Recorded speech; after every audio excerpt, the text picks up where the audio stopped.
Assalamualaikum warahmatullahi wabarakatuh. Alhamdulillahi ala ihsanih wasyukru lahu ala taufiqihi wa amtinanih wa ashhadu an la ilaha illallah wahdahu la syarika lahu ta'ziman li sya'nih wa ashhadu anna Muhammadan abduhu wa rasuluhu ad-da'i ila ridwanih. Allahumma salli alaihi wa ala alihi wa ashabihi wa ala ikhwanih. Para hadirin yang dimuliakan Allah Subhanahu wa taala, puji syukur kepada Allah. Alhamdulillah, salawat dan salam kepada Rasulullah. Allahumma salli ala Muhammad wa ala ali Muhammad.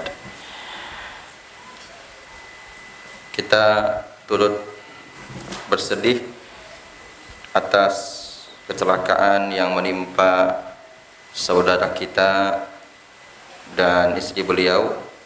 Qaddarallahu wa ma syaa fa'al. Semoga musibah tersebut membuat beliau bersabar dan kita lebih hati-hati dalam berkendaraan.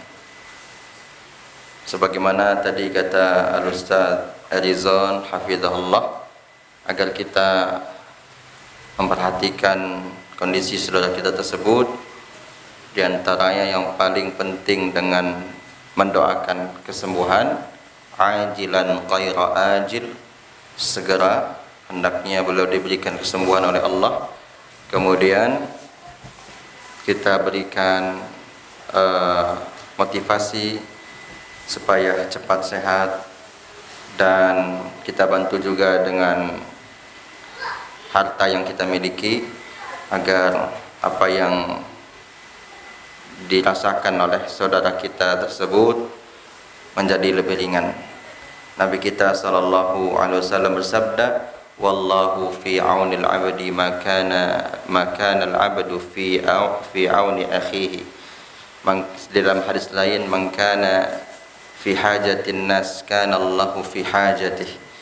Kata Nabi kita dalam dua hadis tadi, siapa yang menolong hamba Allah, maka Allah pasti menolong hamba Allah. Dan Allah juga mengatakan, Nabi juga mengatakan, barang siapa yang memenuhi kebutuhan manusia, Allah akan penuhi kebutuhannya. Baik, kita lanjutkan pembahasan kita di kitab Kasyfus Syubuhat. Kasyfu asy-syubuhat, mengingkap syubhat-syubhat. Di dalam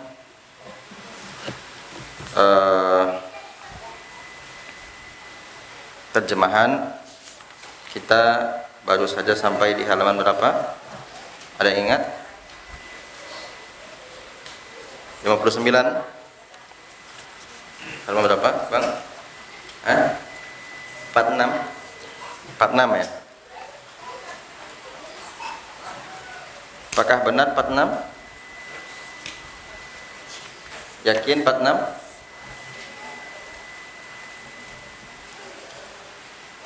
Baik, 46.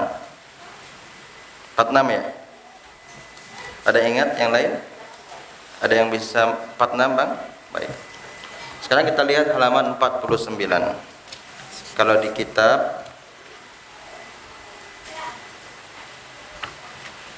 kitab itu halaman 35. Ya, siapa yang punya kitab? Mudah-mudahan tahun depan kita semuanya sudah bisa baca kitab insyaallah. Baik. Kita lihat halaman 46 di 49 ya, di terjemahan. Kalau di kitab 35. Asy-Syaikh rahimahullah berkata, Asy-Syaikh Muhammad bin Abdul Wahhab rahimahullah berkata, mari kita konsentrasi. Wa arafta anna iqra, setelah beliau menyebutkan jenis-jenis ibadah. Pada pembahasan sebelumnya beliau menyebutkan jenis-jenis ibadah. Sekarang beliau katakan wa arafta anna iqrarahum bitauhidir rububiyyati lam yudkhilhum fil Islam. Sekarang engkau tahu, saya berpatokan kepada kitab ya, bukan kepada terjemahan. Saya berpatokan kepada kitab, bukan kepada terjemahan.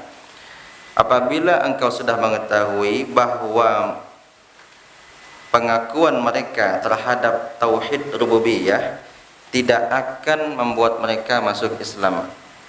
Jadi meyakini Allah pencipta, yaitu tauhid rububiyah, meyakini Allah itu pemilik alam semesta yang mengaturnya, tidak otomatis membuat seseorang dikatakan muslim. Karena seseorang itu dikatakan muslim apabila dia mengakui Allah itu ma'bud, yaitu yang disembah wahdah, hanya dia saja.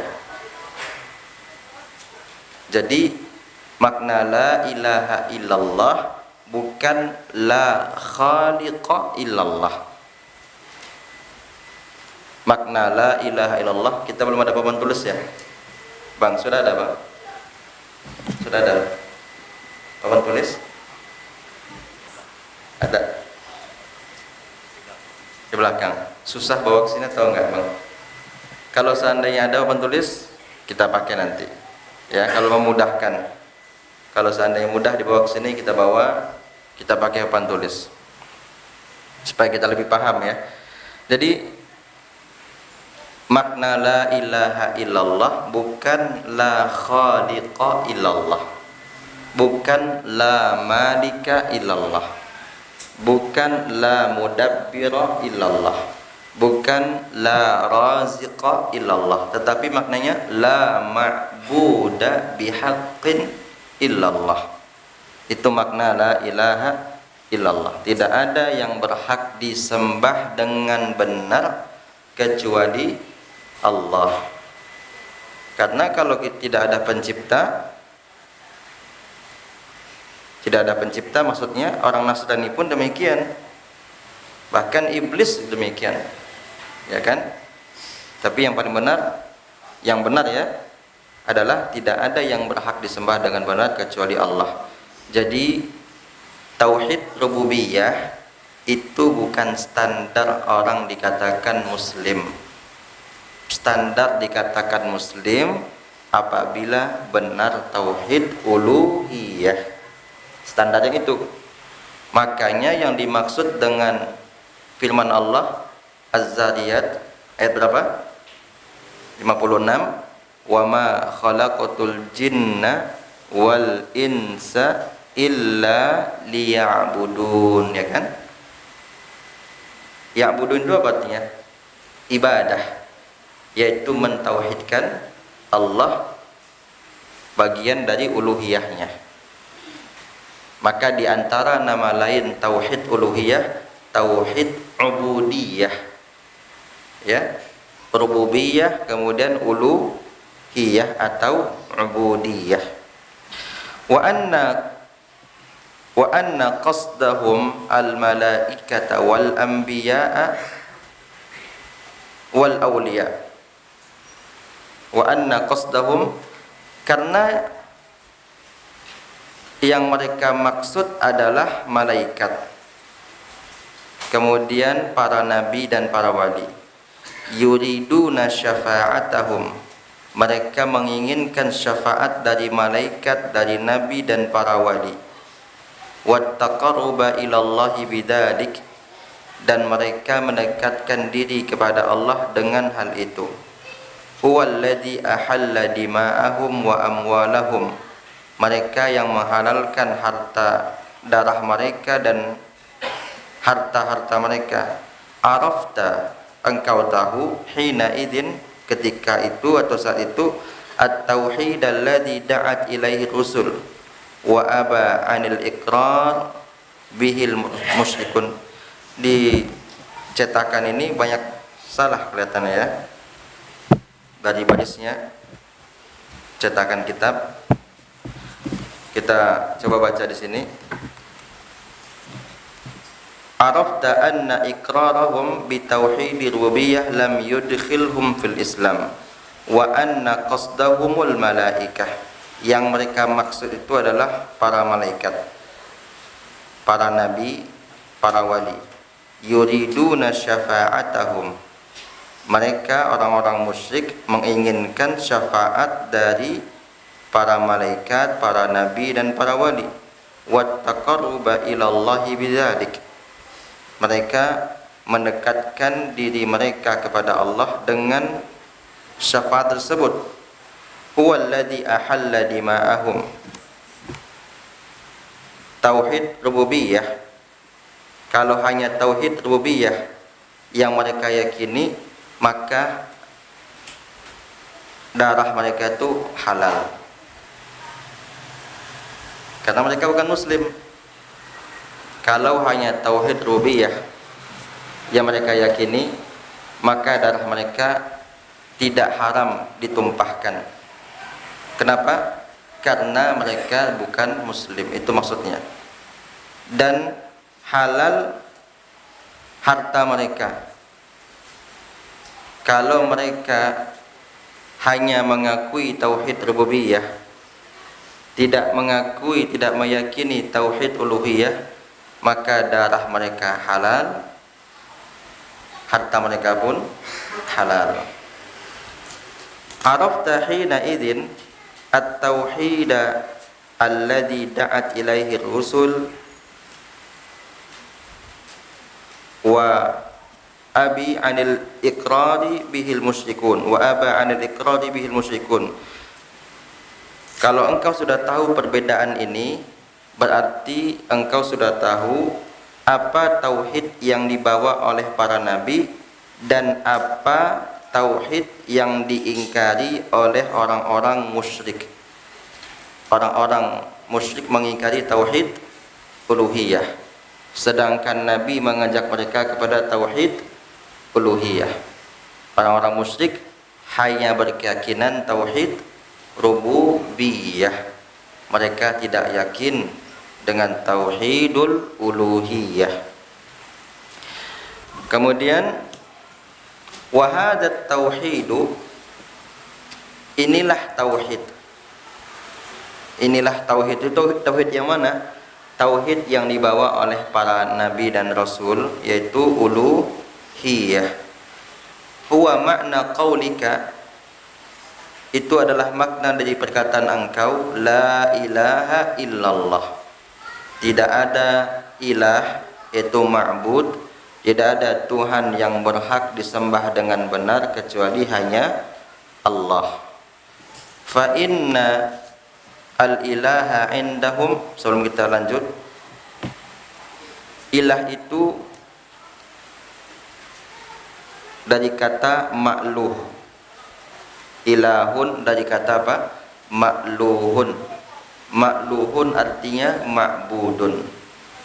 Ilah artinya ma'luh, yaitu ma'budun, yang disembah. Ma'budun dan muta'un. Apa itu muta'un? Yang ditaati. Itu arti dari ilah. Di dalam kata kalimat ikhlas ini disebut dengan kalimat ikhlas, la ilaha illallah. Itu ada dua rukun. Ada berapa rukunnya? Ada dua. Yang pertama disebut dengan menafikan atau mengingkari. Rukun yang kedua disebut dengan menetapkan atau mengisbatkan. Dari mana kita ambil itu? Dari kata la ilaha, dibagi dua itu ya. Untuk menentukan rukun dibagi dua. La ilaha illallahu. La ilaha, mengingkari semua sembahan selain Allah. Menafikan, menolak. Illallahu, menetapkan sembahan yang benar hanya Allah. Dan ini harus digabung. Tidak boleh menafikan saja, harus mengisbatkan juga. Karena ini lebih kuat. Perkataan la ilaha illallah lebih kuat daripada perkataan ilahi Allah. Apa arti ilahi? Sembahanku Allah adalah Allah. Mana yang lebih kuat? La ilaha illallahu atau ilahi Allah? La ilaha illallahu, ya kan? La ilaha illallahu itu lebih kuat daripada ilahi Allah. Karena dalam ilahi Allah tidak ada pengingkaran. Tidak ada apa? Tidak ada pengingkaran. Sama dengan perkataan dalam bahasa Arab, la rajula fid dari illa Zaidun. Tidak ada siapapun di dalam rumah kecuali Zaid, ya kan? Samakah secara makna mendalam antara perkataan fid dari Zaidun? Sama enggak? Di dalam rumah ada Zaid. Beda kan? Boleh jadi di dalam rumah ada Muhammad juga, cuma enggak disebut. Boleh jadi di dalam rumah ada juga Abdullah, Abdurrahman, Abdul Latif, tapi enggak disebut. Oleh karenanya agama kita itu dibangun di atas penolakan dan penetapan. Menolak sembahan selain Allah, menetapkan hanya Allah yang berhak disembah. Oleh karenanya kita tidak akan paham apa itu tauhid kecuali jika kita paham apa itu syirik. Untuk memahami sesuatu harus paham dengan lawannya. Sebagaimana kata para ulama, yu'rafu syai'un bididdihi.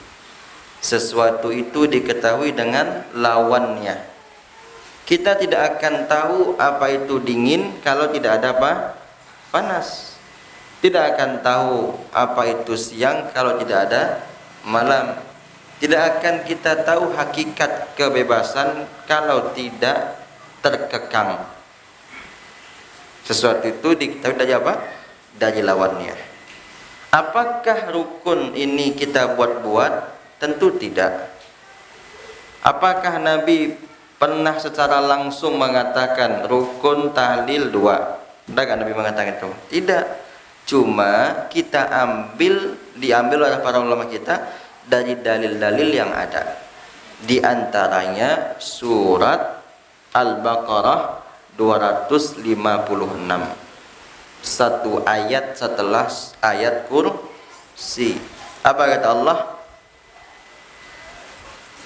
La ikraha fid din. Terus qad tabayyana ar-rusydu minal ghayy. Terus faman yakfur bit-taghuti wa yu'min billahi. Itu dia. Siapa yang mengingkari tagut, itu menafikan atau menetapkan? Menafikan kan, menolak kan? Siapa yang mengingkari tagut, apa itu tagut? Sembahan selain Allah. Wa yu'min billah, dan beriman kepada Allah. Apa jawabannya? Faqad istamsaka bil urwatil wusqa la fisama laha. Berarti dia telah berpegang teguh dengan tali yang sangat kokoh yang tak akan pernah putus.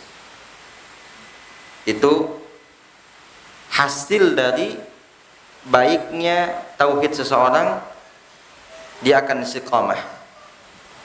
Hasil dari baiknya tauhid seseorang, dia akan istiqamah.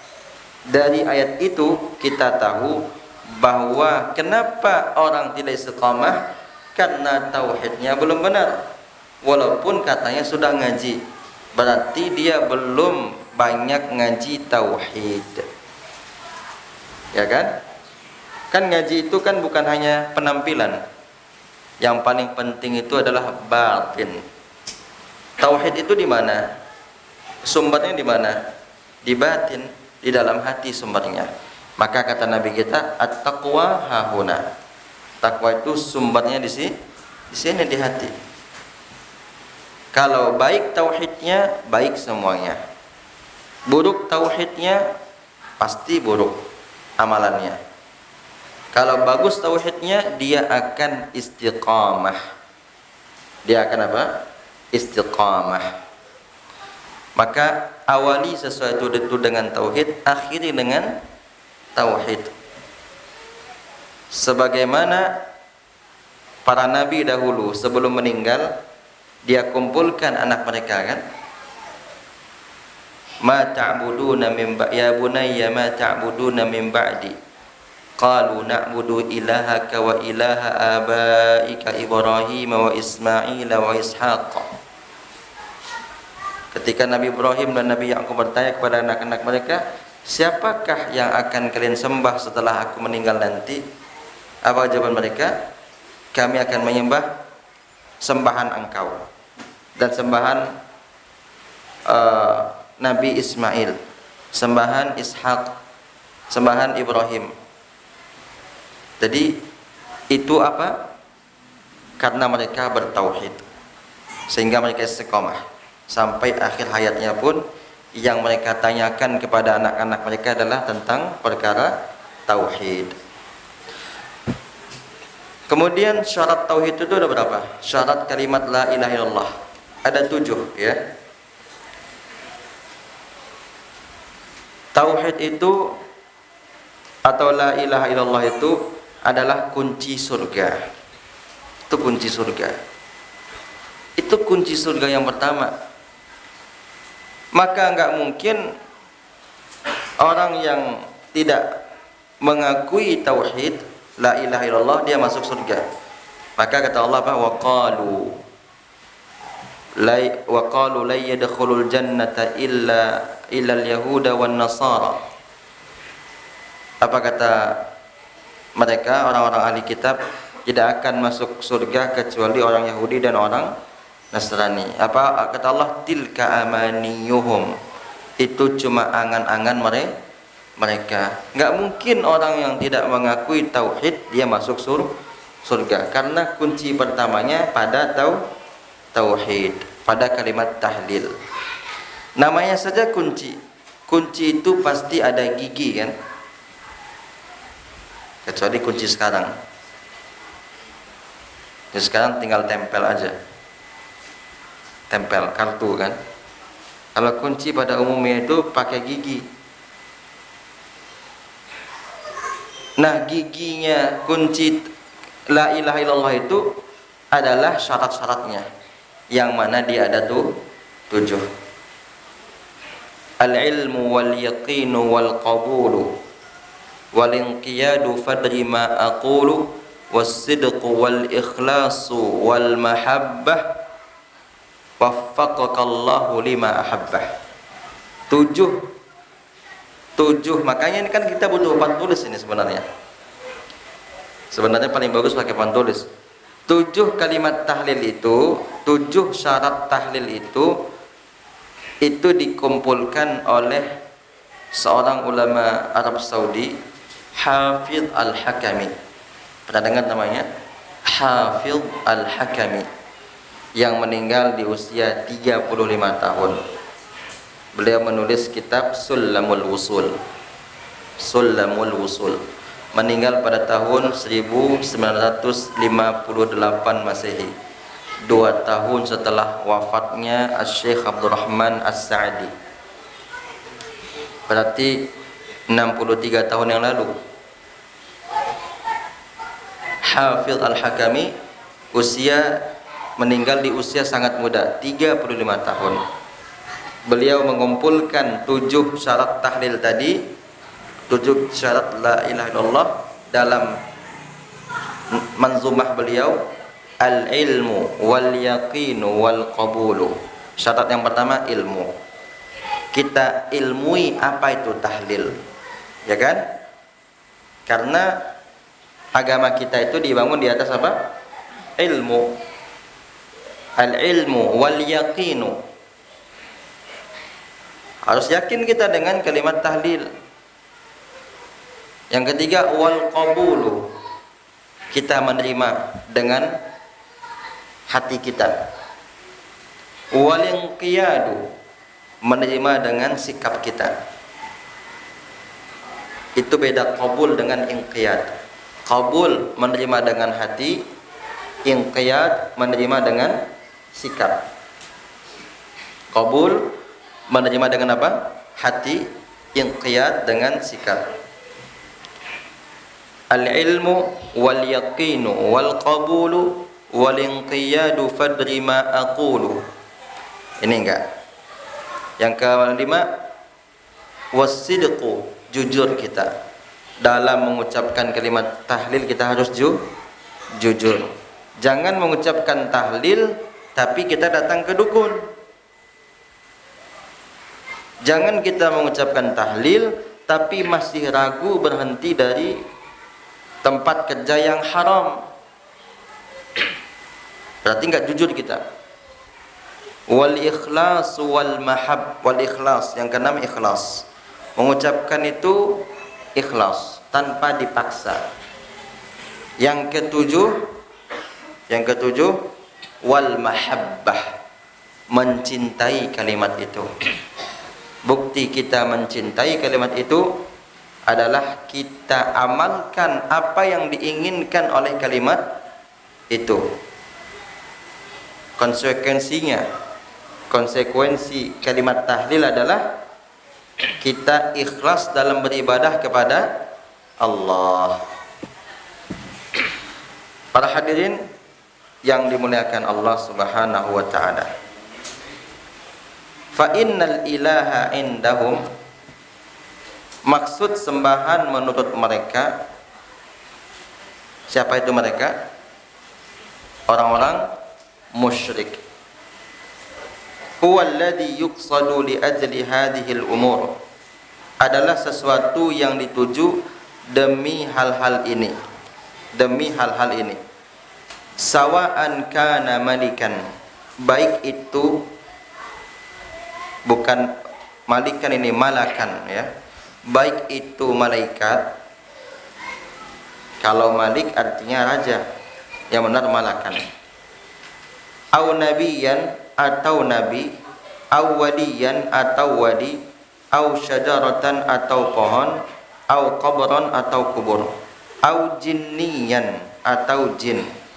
Lam yuridu annal ilaha huwal khaliqur raziqul mudabbir. Mereka tidak bermaksud bahwa ilah itu adalah al-khaliq, ar-raziq, al-mudabbir. Fa innahum ya'lamuna anna dzalika lillahi wahdah kama qaddamtu lak. Karena mereka tahu bahwa itu hanya Allah saja sebagaimana yang telah aku terangkan kepada engkau. Wa innama ya'nuna bil ilahi, yang mereka maksud dengan ilah di sini adalah ma ya'nil musyrikuna fi zamanina bilafzin as-sayyid. Yang mereka maksud dengan ilah adalah ilah yang dimaksud oleh orang-orang musyrik di zaman kita dengan lafaz sayyid. Ya, orang musyrik sebagian menamakan sembahan-sembahan mereka dengan sayyid. Dengan sayyid. Mereka itu menyembah bukan berarti datang ke kuburan mereka sujud, bukan. Tapi mereka bertawassul kepada yang sudah meninggal.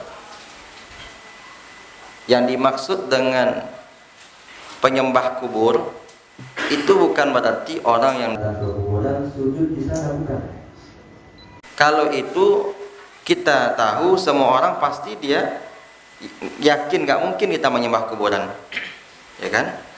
Tapi mereka itu meminta kepada ahli kubur, orang-orang meninggal mereka minta, atau mereka ngalap berkah, bertabaruk kepada orang yang sudah meninggal, atau bertawassul. Sedangkan bertawassul kepada Nabi saja tidak boleh sallallahu alaihi wasallam.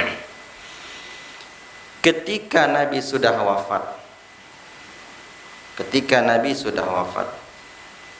Umar bin Khattab, khalifah kedua, sekaligus sahabat terbaik Nabi setelah Abu Bakar. Ketika itu di masa beliau sedang musim paceklik. Sedang musim apa? Paceklik. Kemudian Umar bin Khattab tidak pernah sekalipun bertawassul dengan Nabi atau datang ke kuburan Nabi. Ya, wahai ya Allah, dengan bertawassul kepada nabimu ini, kepada kedudukan nabimu, maka datangkanlah hujan. Tidak pernah mengatakan demikian. Padahal Umar bin Khattab tinggal di Madinah, kuburan Nabi di Madinah, tapi nggak pernah. Justru Umar bin Khattab datang kepada Al-Abbas. Siapa Al-Abbas? Paman Nabi sallallahu alaihi wasallam. Seandainya boleh bertawassul, ngapain Umar datang kepada Al-Abbas? Cukup di rumah. Kalau bertawassul dengan Nabi boleh. Apabila bertawassul dengan Nabi, manusia terbaik, itu tidak boleh. Apalagi bertawassul dengan yang kemuliaannya jauh di bawah Nabi sallallahu alaihi wasallam. Maka orang yang bertawassul kepada orang mati, mereka termasuk penyembah kubur. Jadi jangan kita sangka penyembah kubur itu adalah datang ke kuburan kemudian dia sujud, dia sembah kuburan. Bukan. Memang dia minta kepada Allah, cuma dia jadikan orang yang wafat sebagai perantara. Padahal yang wafat tidak mendengar, tidak bisa mendengar. Fa'atahumun nabiyyu sallallahu alaihi wasallam, Nabi kemudian datang kepada mereka, yad'uhum ila kalimatit tauhid, Nabi ajak mereka kepada kalimat tauhid, wa hiya la ilaha illallah. Wal muradu, yang dimaksud min hadhil kalimah, dari kalimat ini, yaitu la ilaha illallah, maknaha la mujarrada lafziha, la mujarradu lafziha. Yang dimaksud dari kalimat ini itu maknanya bukan cuma huruf-hurufnya, bukan cuma katanya, bukan cuma melafazkannya. Yang paling penting itu isinya. Ya. Karena betapa banyak ada orang bertahlil sampai 1000 kali, 2000 kali, tapi tetap datang ke dukun. Maka ini tidak ada artinya tahlil itu. Yang sering baca tahlil sampai 1000, 2000, 3000 diamalkan terus. Kalau kita tanya syarat tahlil, dia nggak tahu itu. Banyak mereka tidak tahu. Jika kita tanya rukunnya saja yang cuma 2, mereka banyak tidak tahu. Padahal Allah mengatakan dalam surah Muhammad, fa'lam. Apa arti fa'lam di sini? Ta'allam, pelajarilah. Fa'lam annahu la ilaha illallah. Pelajarilah bahwasanya tidak ada yang berhak disembah dengan benar kecuali Allah. Kita disuruh mempelajari kalimat tahlil. Maka jangan kita remehkan tahlil itu. Ya, jangan kita remehkan mempelajari makna 2 kalimat syahadat. Maka belajar itu dari dasar, dari 2 kalimat syahadat harus paham kita, harus mengerti kita 2 kalimat syahadat supaya tidak jatuh ke dalam kesyirikan. Wal kuffaru wal juhalu ya'lamuna anna muradan nabiy sallallahu alaihi wasallam bihadhihi al kalimah huwa ifradullah ta'ala bit ta'alluq bih wal kufru bima yu'badu min dunillah wal bara'atu minhu. Orang-orang kafir dan orang-orang bodoh, mereka mengetahui bahwa yang dimaksud Nabi dengan kalimat ini adalah mengesahkan Allah dengan bergantung kepadanya dan mengingkari segala sembahan selain Allah serta berlepas diri dari sembahan tersebut. Inilah makna Islam. Islam yang sebenarnya itu maknanya. Islam, di antara definisi Islam ada 3 unsur. Para ulama itu mendefinisikan Islam bahkan sampai 7 pendapat, sebagaimana disebutkan di dalam kitab Ushulud Da'wah tulisan Dr. Abdul Karim Zaidan rahimahullah, seorang ulama dari Irak. Beliau di dalam buku yang menyebutkan bahwa para ulama membagi pengertian Islam menjadi 7 pendapat. Pendapat yang paling populer dan kuat, Islam itu maknanya rukun Islam yang 5. Di bawah itu pendapat yang populer, Islam itu seperti yang didefinisikan oleh Asy-Syaikh Muhammad bin Abdul Wahhab rahimahullah, al-Islamu al-istislamu lillahi bitauhid wal inqiyadu lahu bitta'ah wal bara'atu minasyirki wa ahlihi. Ini yang kita bahas tadi, yang ketiga. Berlepas diri dari kesyirikan dan pelaku kesyirikan. Lepas diri. Jauhkan diri kita dari kesyirikan. Yang kecil apalagi yang besar. Berlindung kepada Allah. Allahumma inni a'udzubika min an usyrika bika wa ana a'lam wa astaghfiruka lima la a'lam. Ya Allah, aku berlindung kepada Engkau dari kesyirikan yang aku ketahui itu syirik, dan aku memohon ampun kepada Engkau dari kesyirikan yang aku enggak tahu kalau itu syirik. Sedangkan Nabi Ibrahim saja khawatir kan? Padahal Nabi Ibrahim Nabi kan, bapaknya para Nabi, anaknya siapa? 2 orang Nabi, cucunya Nabi, cicitnya Nabi, sampai kepada terusnya Nabi semua. Terus bagi menuju 2, ada yang Bani Israel, ada yang Bani Ismail, kan gitu. Ibrahim punya anak 2, Ismail dan Ishak. Ya, Ishak punya anak Yaqub. Yaqub inilah yang Israel, artinya hamba Allah dalam bahasa Ibrani. Israel punya anak 12. Di antara anaknya yang terkenal adalah Yusuf Nabi, Bunyamin, dan di antara anaknya nama Yahuza. Ke dia itulah nisbah dari agama Yahudi, Yahuza. Kalau kita baca sejarah agama Yahudi, Nabi Ibrahim mengatakan, wa idh qala Ibrahim, kata Allah dalam surat Ibrahim, wa idh qala Ibrahim rabbi ij'al hadzal balada amina wajnubni wa baniya an na'budal asnam. Wahai Rabbku, jadikanlah negeri Makkah ini aman dan jauhilah aku katanya, serta keturunan-keturunanku an na'budal asnam, dari beribadah kepada asnam, yaitu berhala. Nabi Ibrahim khawatir jatuh kepada syirik, khawatir anak-anaknya pun jatuh kepada syirik. Harusnya kita lebih khawatir.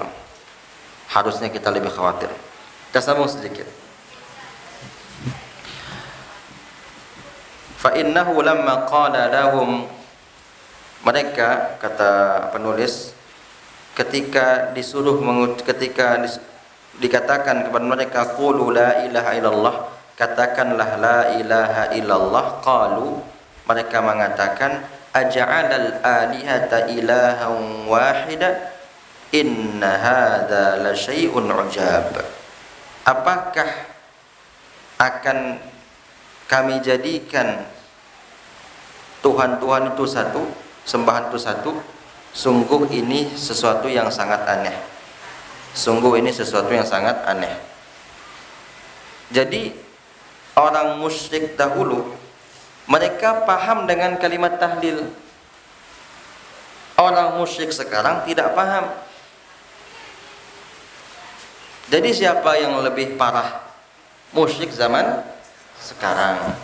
Maka di dalam kaidah keempat dari matan Al-Qawaidul Arba', Syekh Muhammad rahimahullah mengatakan, wa musyriku zamanina agladhu syirkan minal awwalin. Orang-orang musyrik zaman kita katanya. Padahal Syekh Muhammad wafat tahun 1206 Hijriah. Lebih parah syiriknya daripada syirik orang-orang tempo dulu. Kenapa? Li'annal awwalina yusyrikuna fil rakha wa yukhlisuna fis syiddah. Karena orang-orang musyrik zaman dahulu, kata beliau, ikhlas kepada mereka itu syirik di waktu lapang, bertauhid di waktu sempit. Wa musyriku zamanina, sedangkan orang musyrik zaman kita, syirkuhum daimun, kesyirikan mereka itu sering fil rakha'i wa syiddah, baik di waktu lapang maupun di waktu sempit. Bahkan sebagian orang musyrik semakin sempit semakin dia panggil orang-orang soleh yang sudah meninggal. Harusnya yang dia panggil itu, yang dia seru Allah subhanahu wa ta'ala. 3 menit lagi, sabar ya. Fa idza arafta anna juhalal kuffari ya'rifuna dzalik, apabila engkau sudah tahu bahwasanya orang-orang bodoh dari kalangan orang kafir memahami itu, fal ajabu mimman yadda'il islam wa huwa la ya'rifu min tafsiri hadhil kalimah, maka yang lebih mengherankan orang yang mengaku Islam di zaman sekarang tetapi dia tidak paham maksud dari kalimat la ilaha illallah. Berarti dia lebih bodoh daripada orang musyrik tempo dulu. Ma'arafahul juhalul kuffari, yang itu diketahui oleh orang-orang kafir tempo dulu. Bal yadhunnu anna dzalika, bahkan orang musyrik zaman sekarang mereka menyangka bahwa kalimat itu huwa talaffudhu bihurufiha min ghairi i'tiqadin, itu cuma melafalkan saja dengan huruf tanpa ada keyakinan. Orang musyrik zaman sekarang meyakini la ilaha illallah itu cuma mengucapkan huruf-hurufnya saja, tapi tidak ada ruh di sana, tidak ada keyakinan di sana. Min ghairi i'tiqadil qalbi li syai'in minal ma'ani, tanpa ada keyakinan terhadap makna-maknanya.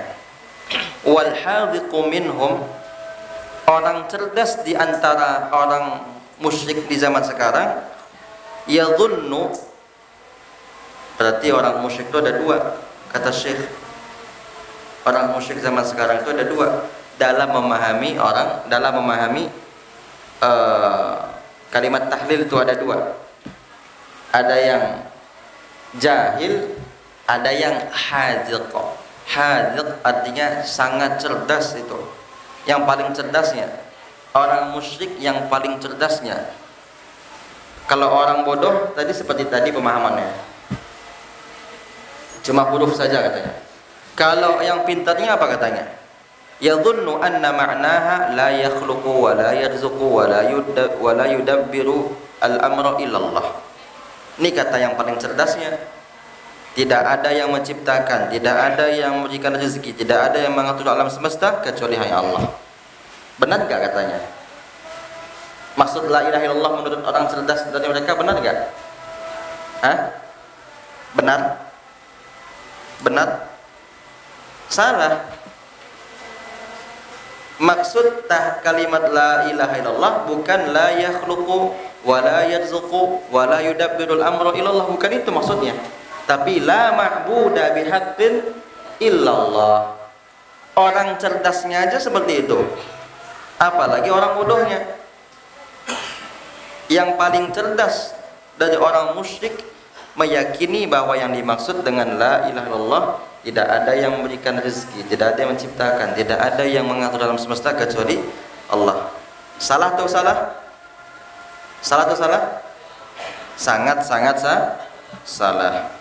Fala khaira fi rajulin juhalul kuffari a'lam minhu bima'na la ilaha illallah, maka tidak ada kebaikan pada seseorang, ya, tidak ada kebaikan pada seseorang yang mereka itu tidak paham dengan kalimat la ilaha illallah.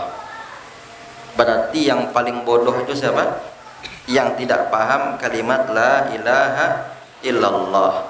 Oleh karenanya dalam muqaddimah Salasatul Usul, Asy-Syaikh mengatakan i'lam rahimakallah annahu yajibu alaina ta'allumu arba'i masail, al-ula al-ilmu wa huwa ma'rifatullah wa ma'rifatu nabiyhi wa ma'rifatu dinil islami bil adillah. Oleh karena itu insting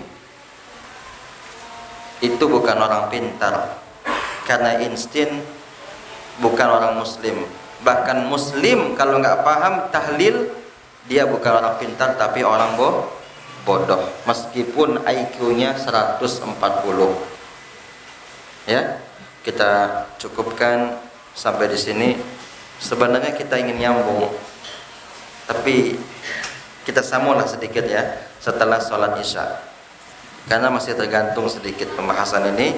Kita sambung sedikit setelah isya. Setelah itu kita sambung kitab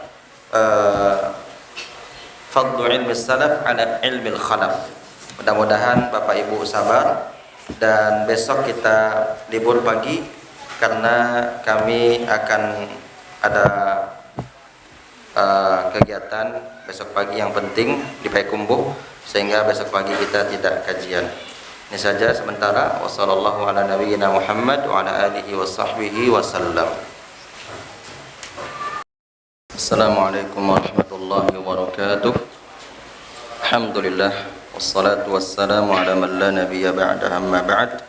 Para hadirin, kita lanjutkan sedikit dari pembahasan kitab Kasyfus Syubuhat. Kata Asy-Syaikh rahimahullah, kita buka kalau di terjemahan halaman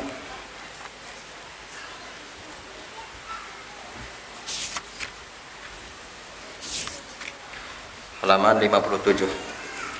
Halaman 57.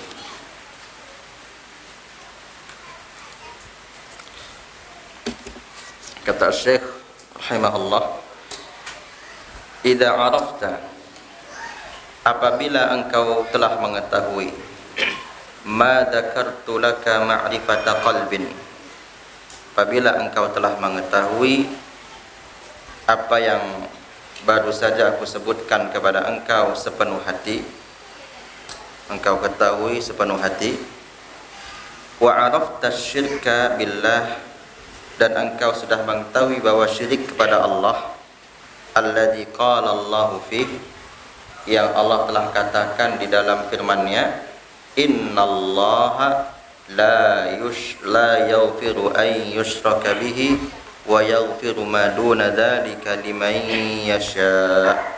Sesungguhnya Allah tidak mengampuni dosa orang yang menduakannya, syirik, dan Allah mengampuni dosa selain daripada itu bagi siapa yang Allah kehendaki. Syirik itu di dalam ayat ini para ulama berbeda pendapat. Yang dimaksud syirik besar atau syirik kecil. Akan tetapi Asy-Syaikh Muhammad bin Al-Utsaimin, Asy-Syaikh Muhammad bin Shalih Al-Utsaimin rahimahullah mengatakan bahwa syirik pada ayat ini syirik besar dan kecil. Beliau lebih memegang pendapat ini, bahwa Allah tidak akan mengampuni syirik besar dan syirik kecil. Ini maksudnya apa? Bagi yang tidak bertaubat sebelum meninggal. Adapun dia bertaubat, masuk ke dalam firman Allah di dalam surat Az-Zumar, qul ya ibadiyalladzina asrafu ala anfusihim la taqnatu min rahmatillah innallaha yaghfirudz dzunuba jami'a innahu huwal ghafurur rahim. Az-Zumar kalau tidak salah ayat 59. Masuk ke dalam ayat itu kalau dia bertaubat sebelum wafatnya. Syirik itu ada berapa Bapak Ibu? Berapa syirik? Apa? Besar dan kecil. Syirik besar ada berapa? Berapa syirik besar? Apa yang dua itu? Ya.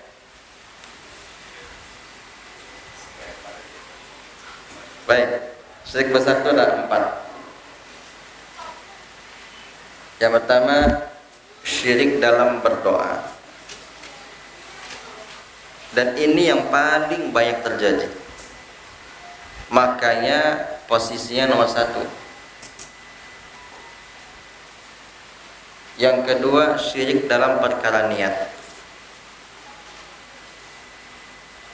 Yang ketiga, syirik dalam perkara ketaatan.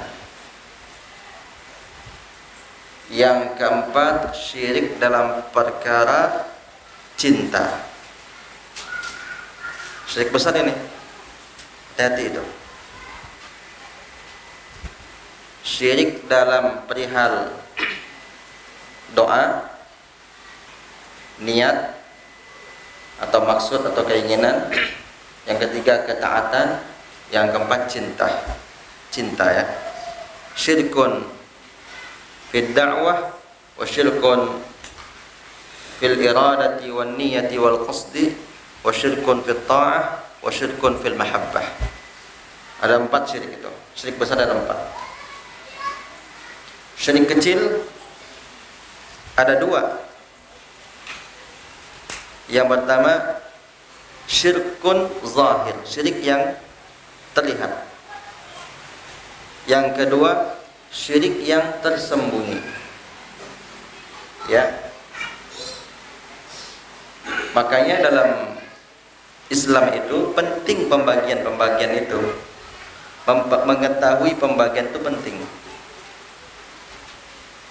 Mengetahui pengelompokan itu penting dalam Islam.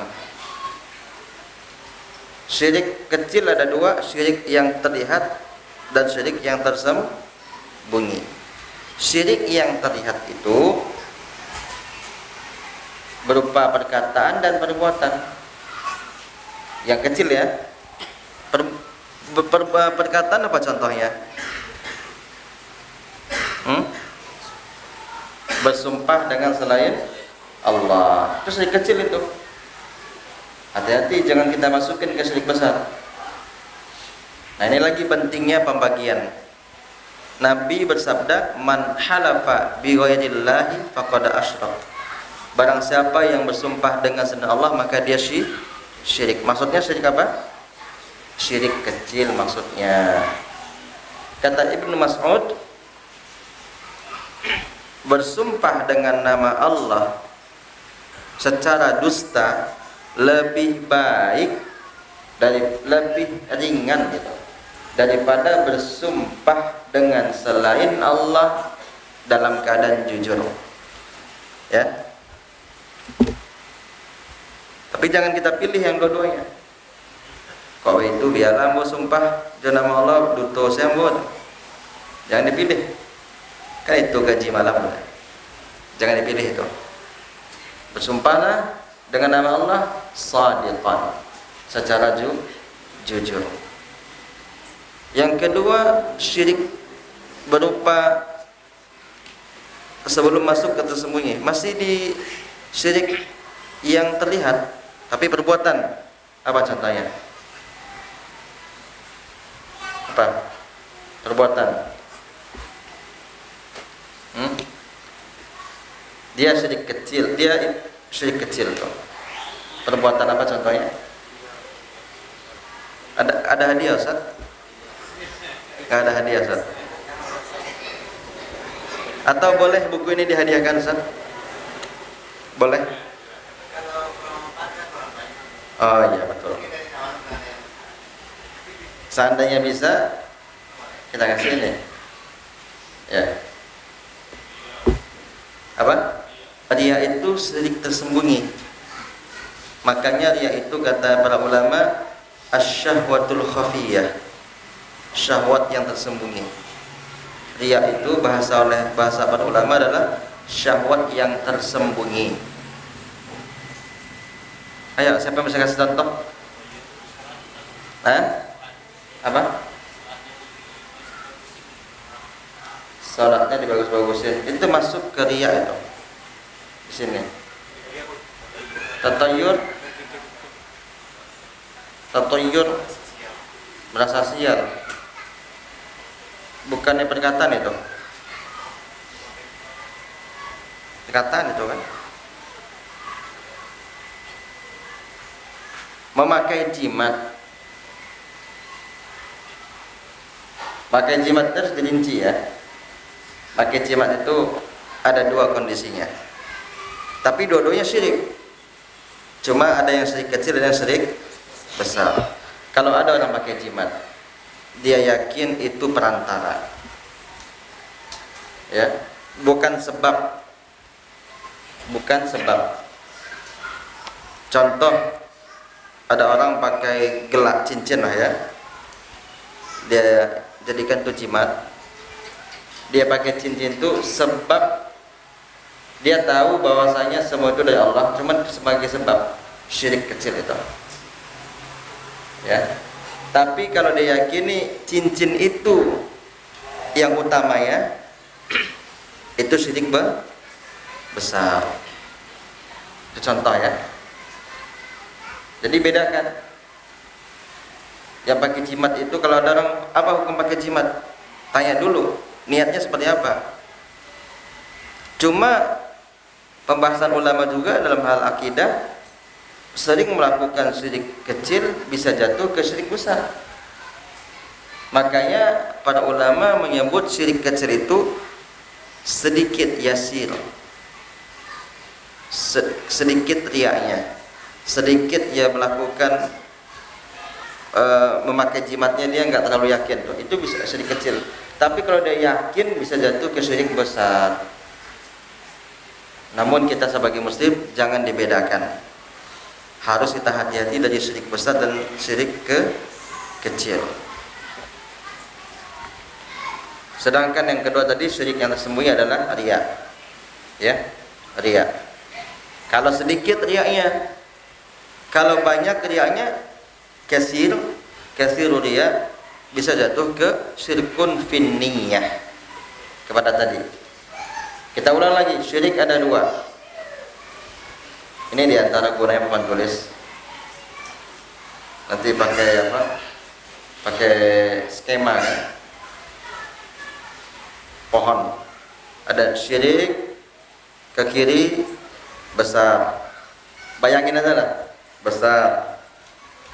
Soalnya papan tulis tadi sampai sekarang nggak nyampe di sini. Syirik besar. Sebelahnya kecil. Besar ada 4. Ke bawahin besar ada 4. Ada niat, ada doa, niat, taat, cinta. Ya. Doa, niat, taat, cinta. Supaya mudah menghafalnya. Kecil ada 2 juga. Kecil ada 2. Ada terlihat, ada tersembunyi. Terlihat ada 2 juga. Ada perkataan, ada perbuatan. Perkataan bersumpah dengan selain Allah, tatayur tadi itu masuk perkataan. Ya. Atau mengatakan kalau bukan karena saya, itu syirik kecil itu. Kamu nggak akan seperti ini. Kalau bukan karena obat yang tadi, kita nggak akan sehat. Kemudian yang perbuatan adalah memakai gelang, jimat atau cincin. Kemudian syirik yang tersembunyi. Apa itu? Riya tersembunyi. Itu yang paling ditakuti Nabi. Ya. Inna akhwafa ma akhafu alaikum asyirkul asghar.